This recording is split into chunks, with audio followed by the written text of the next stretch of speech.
North Bengal creator ফেস্টিভ্যালে গিয়ে আমার অভিজ্ঞতা কেমন ছিল সবটাই শেয়ার করব আজকের এই ব্লগে।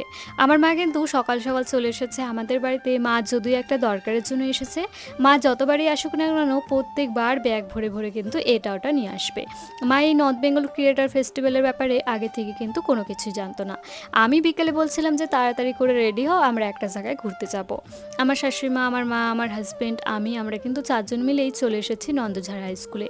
ওরা অনেক দিন আগে আমার বাড়িতে এসে কিন্তু ইনভাইট করে গেছে, মেনলি সেই জন্যই কিন্তু এখানে আসা।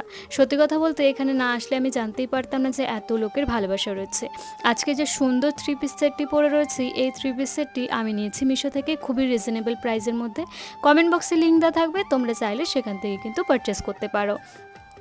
এই প্রোগ্রামটা যদি একটু বিকেলের দিকে স্টার্ট করা যেত তাহলে কিন্তু খুবই ভালো হতো। তবে অনেক অনেক ক্রিয়েটাররা অনেক দূর দূর থেকে আসার কারণে তাদেরকে আবার ঠিক টাইম মতো বাড়িতে ফিরতে হবে। তো সেই জন্যই প্রোগ্রামটা কিন্তু এই ভরদুপুর রোদ্রে স্টার্ট করা হয়েছে। যদিও আমরা বিকেলের দিকে এসেছিলাম 3টে সাড়ে 3টে নাগাদ, তারপরেও কিন্তু এখানে অনেক বেশি রোদ ছিল। আর চারিদিকের মাঠটা দেখতেই পাচ্ছ, লোকে লোক। আমি শুধু ভাবছি স্টেজে যদি আমাকে কোনো কিছু বলতে বলে আমি কি বলবো, কারণ সমস্ত ক্রিয়েটারদেরই কিন্তু কোনো না কোনো কিছু শুনছে। তো সেটা দেখেই আমি প্রচুর পরিমাণে ভয় পাচ্ছিলাম।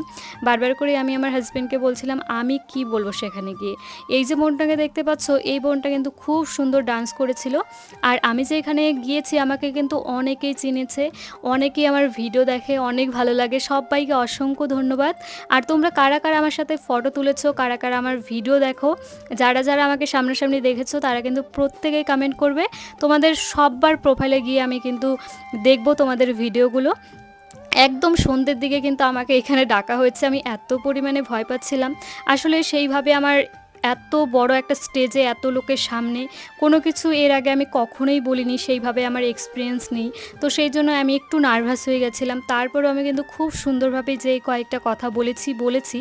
আর আমার হাজব্যান্ডের উপর তো আমার পুরোপুরি কনফিডেন্স ছিল, কারণ আমাদের বাড়ির পাশে প্রোগ্রামে ওই কিন্তু সবসময় অ্যাঙ্কারিং করে।